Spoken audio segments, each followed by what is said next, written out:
Welcome to my Bommarillu Sunita's kitchen. రొట్టెలు చేస్తున్నానండి.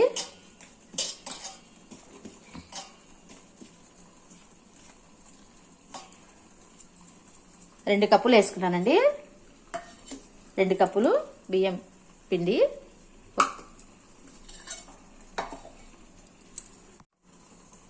ఈ కప్పుతో 2 వేసుకున్నానండి. ఈ కప్పుతో 2 వేసుకుంటే ఈ కప్పుతో 1.5 నీళ్ళు వేసుకోవాలి. నీళ్ళు కాగబెట్టుకోవాలండి. 1.5 కప్పు నీళ్ళు బాగా మసిలేటప్పుడు వేసేసుకోవాలండి. దాని పట్టుకోండి. 1.5 నీళ్ళు వేసుకున్నాం కదండి.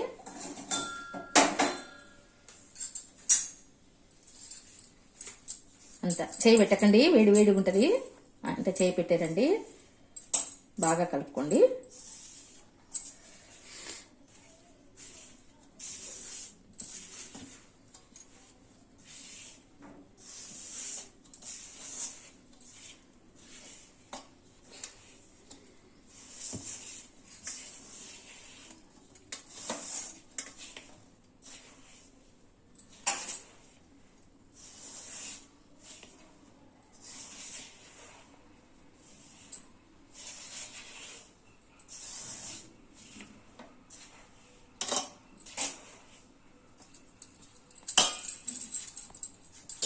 వేడి తగ్గకుండా పిండిని దగ్గర కనాలండి.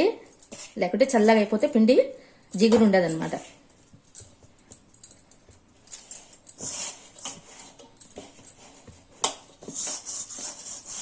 పప్పు రొట్టెలండి. పప్పు వేసి కాలుస్తానండి. పప్పు వేసి రుద్ది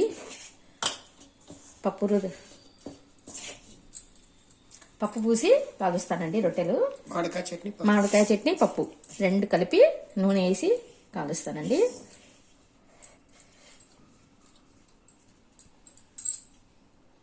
కొట్టుకోవాలండి. పిసికినాక రొట్టె కొట్టుకోవాలి.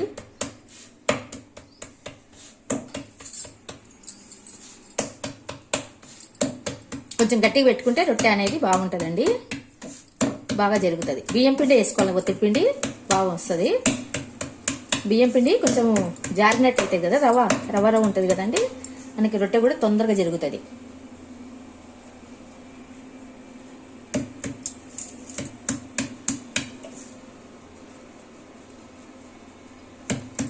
సైడ్లకి ఇట్లా అనుకుంటా చేయండి.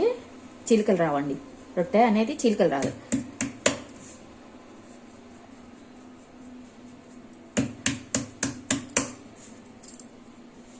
ఇది కొంచెము మళ్ళీ పిండంతా సైడ్కి మధ్యలో కనుక్కోండి.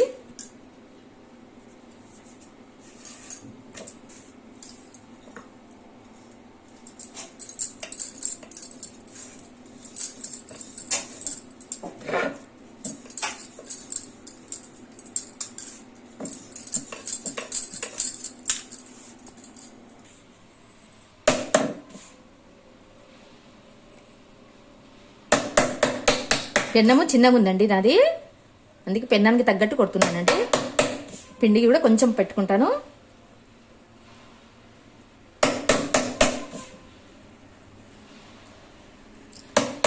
ఎంత పెద్దవైనా కొట్టొచ్చండి.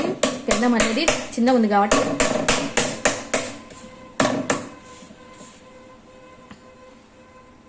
కొత్తలాగా చేస్తానండి. మందం అంటే తినరండి.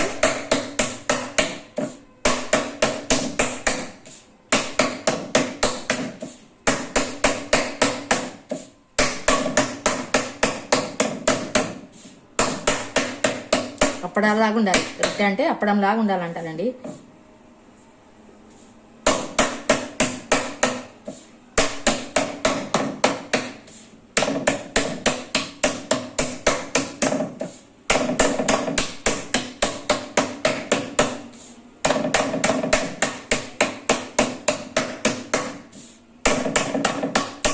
ఫింగర్స్ పడితేనే రొట్టె బాగుంటుందండి.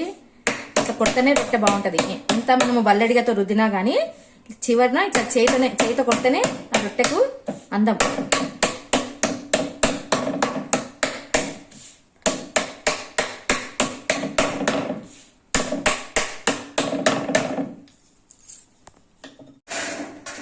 వేసుకుంటానండి రొట్టె. గట్టి పెట్టుకుంటే బాగా తొందరగా రొట్టె వేసుకోవచ్చు.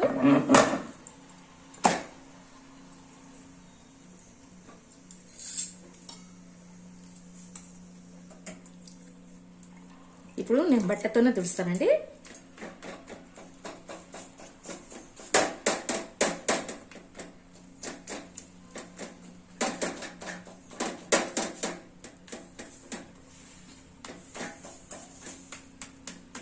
నీళ్ళన్నీ పీల్చుకోవాలండి.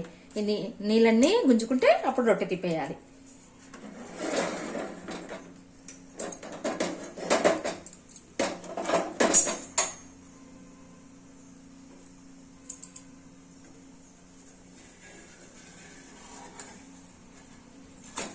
ఫస్ట్ రొట్టె కదండి, కొంచెం తొందరగా కాలేదు.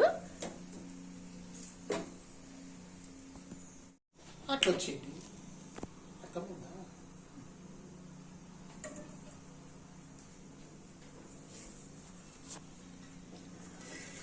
ఇప్పుడు తిప్పండి. చూడండి పొంగుతుంది రొట్టె. ఇట్లా కొంచెం ఒత్తితే రొట్టె అనేది పొంగుతుందండి. మంట సన్నగా చేసుకోండి.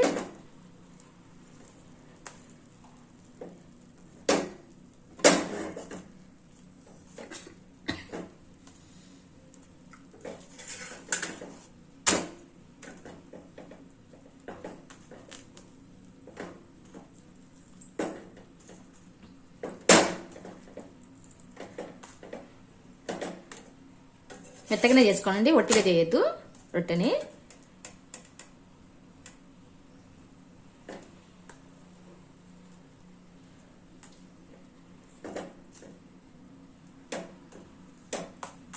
అయిపోయిందండి రొట్టె, అయిపోయిందండి. పక్కకు పెట్టేస్తానండి. ఇంకొక రొట్టె కొట్టినాక పప్పు పూసి చూపిస్తాను.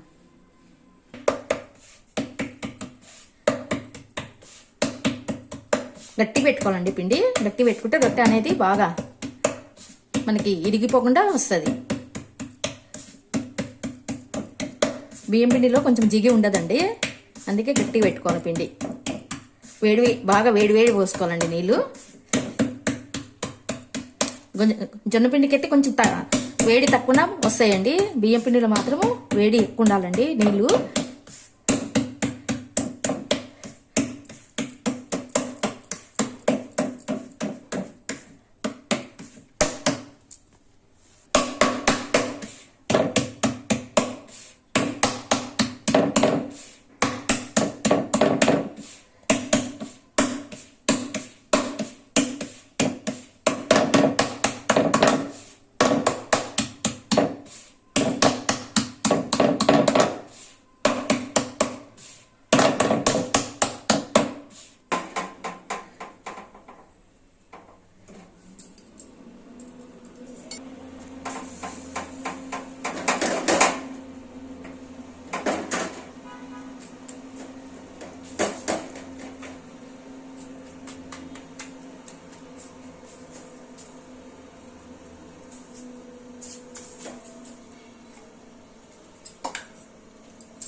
పెట్టేసి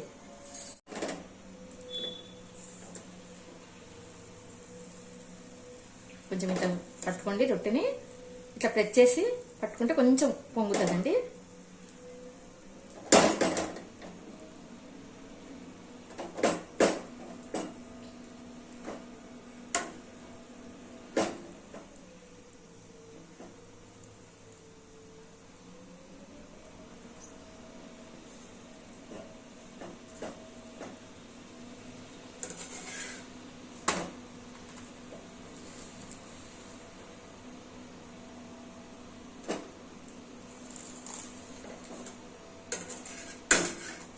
ఇప్పుడు పప్పు రొట్టె చూపిస్తానండి. రొట్టె చూడండి బాగా కాలింది కదా. పప్పు పప్పు పూసి కాల్చాలండి. రొట్టె చాలా బాగుంటుంది. ఊరగాయ ఉంటుంది కదండి, పాత చట్నీలు ఇట్లా ఉపయోగించుకోవాలండి. పాత చట్నీ, మామిడికాయ చట్నీ ఇలా ఉన్నప్పుడు ఇలా ఉపయోగించుకోవాలి. నూనె వేసుకొని బాగా పప్పు మామిడికాయ రెండు మిక్స్ చేయాలండి. నూనె వేసుకున్నాక ఇట్లా రెండు కలపాలి. రెండు పప్పు మామిడికాయ రెండు కలిపి చాలా బాగుంటుందండి పప్పు రొట్టె. మీ ఇళ్ళల్లో పాత ఊరగాయ ఉంటుంది కదండి, ఆ పప్పులో ఇది ఇట్లా పప్పు చేసుకున్నప్పుడల్లా ఇట్లా చేసుకోండి. రొట్టె చేసినప్పుడల్లా పప్పు చేస్తాం కదండి రోజు ఎలాగైనా, ఒక రొట్టె ఇట్లా తింటే చాలా బాగుంటుంది. కొంచెం డార్క్ కలుపుకోవాలండి, పప్పు చాలా బాగుంటుంది. ఇంకా దీనిలో నంచుకోం కదండి, ఏమి నంచుకోం కాబట్టి కొంచెం డార్క్ కలుపుకోవాలి. ఉప్పలు కూడా వేసుకోవాలండి, చాలా బాగుంటాయి. మామిడికాయ ఉప్పలు వేసుకుంటే ఉడికినట్టు అయితే చాలా టేస్ట్ వస్తాయి అన్నమాట.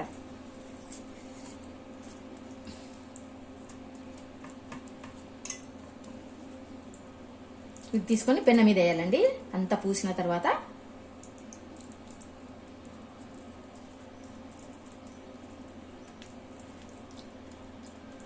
అంతా తెరపలు లేకుండా పుయ్యండి, నిండుగా పోయాలండి. తెరపలు పూస్తే టేస్ట్ ఉండదు అనమాట. మామిడికాయలు అవి ఉంటాయి కదా ఉప్పలు, కొంచెం సెంటర్లో పెట్టండి, ఈ సైడ్కి పెట్టండి. ఫోల్డ్ చేయాలి కాబట్టి అన్నీ ఒక దగ్గర పెట్టేసేయండి. ఇది పెన్న మీదకి వేస్తామండి.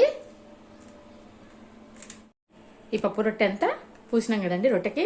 ఇప్పుడు పెన్న మీద వేస్తాను. పెన్న మీద వేసి కాల్చాలి. పెట్టేసి కాల్చాలండి. బాగా కాలినాక కొద్దిగా నూనె ఇవ్వండి. కొద్దిగా నూనె ఇవ్వాలండి, లైట్గా ఇవ్వండి. ఎందుకంటే పప్పులో వేసినాం కాబట్టి ఈ పక్క ఏం అవసరం లేదండి. కొద్దిగా లైట్గా చుక్క ఇవ్వదండి. పప్పులో వేసి కలిపినా కాబట్టి ఎక్కువ పట్టదు. ఇప్పుడు కొంచెం స్టవ్ ఎక్కించుకోండి. ఇదంతా పుయ్యాలండి. ఎంత బాగుంటుందంటే మళ్ళీ మీరు తిన్నారంటే ఇది వదిలిపెట్టరు. పప్పు రొట్టె పప్పు ఎక్కువ ఉంటే కూడా ఇట్లా చేసుకోండి, బాగుంటుంది. పప్పు అయిపోవాలన్నప్పుడు రొట్టెలు చేసి ఇలా చేస్తామండి మేము. ఇది తెలంగాణ అండి, తెలంగాణ సైడ్ చేస్తారు. ఇది ఫోల్డ్ చేస్తానండి, ఇట్లా ఫోల్డ్ చేసేయాలి.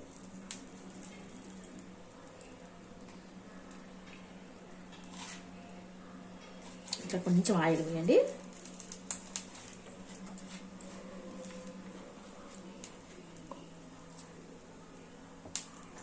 బాగా కాల్చాలండి.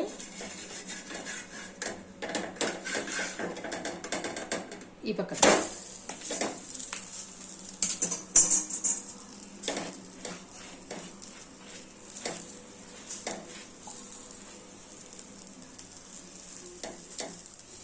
బాగా కాలాలండి.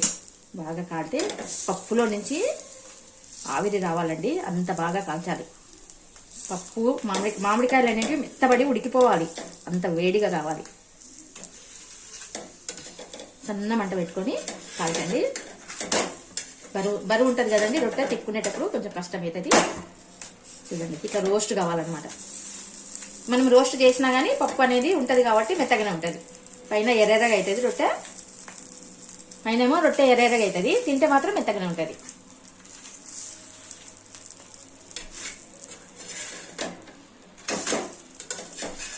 చూడండి ఇట్లా కొంచెం ఒత్తండి, ఒత్తితే బాగా కాలుతుంది.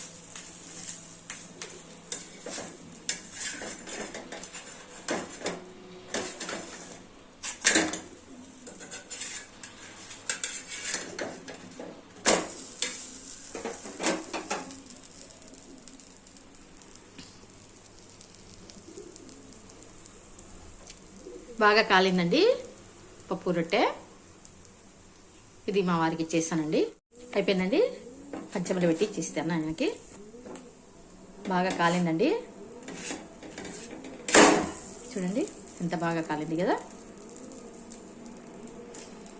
ఇట్లా రొట్టెకి కావాలండి, రొట్టె ఇట్లా టేస్ట్ వస్తుంది అనమాట. ఇట్లా ఒట్టికి కావాలి, పైనేమో ఒట్టికి కావాలి, లోపల మెత్తగా ఉంటుంది. అయిపోయిందండి. ప్లెయిన్ రొట్టె పప్పు రొట్టె అండి. పప్పు కొంచెం ఎక్కువ ఉందని పప్పు రొట్టె కాల్చినానండి. ఇది ప్లెయిన్ రొట్టెకి పప్పు, ఇది పప్పు రొట్టె అండి. మా వారికి ఇచ్చేస్తానండి. ఏమంటే తీసుకుందరండి. ఇది ఫోల్డ్ చేయాలండి. ఇట్లా ఫోల్డ్ చేసుకోవాలి.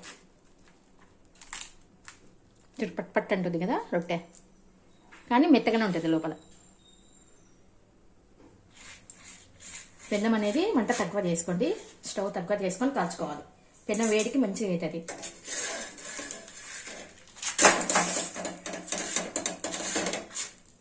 కొంచెం నూనె వేస్తేనే బాగుంటుందండి. ఉత్తది కాల్చుకోకూడదు. నూనె వేసి కాల్చుకుంటేనే బాగుంటుంది మొత్తం.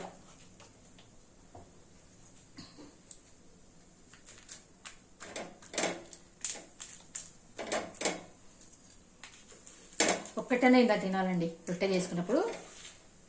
ఒకవేళ పప్పు లేకుండా మనం వేడి వేడి పప్పు చేసుకుంటాం కదండి అన్నంలోకి, అది కలుపుకున్నా బాగుంటుంది.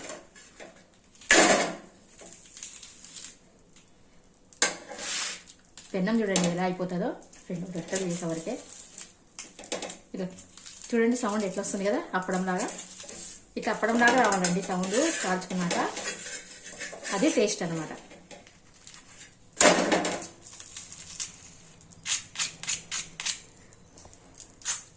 సౌండ్ చూడండి.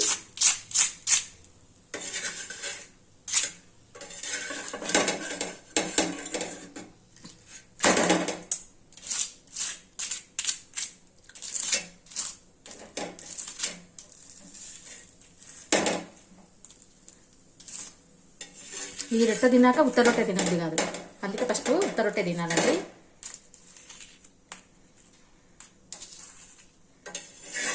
అయిపోయిందండి. ఇది తీయనిక రాదు, బంద్ చేస్తుంది స్టవ్. చూడండి అప్పడం లాగా కావాలండి. కలర్ వేరే అయిపోతుంది చూడండి. Thank you for watching. Like, share, subscribe. Bye అండి. అయిపోయినాయండి రొట్టెలు చేసేది. మీరు కూడా ట్రై చేయండి, బాగుంటాయి పప్పు రొట్టెలు.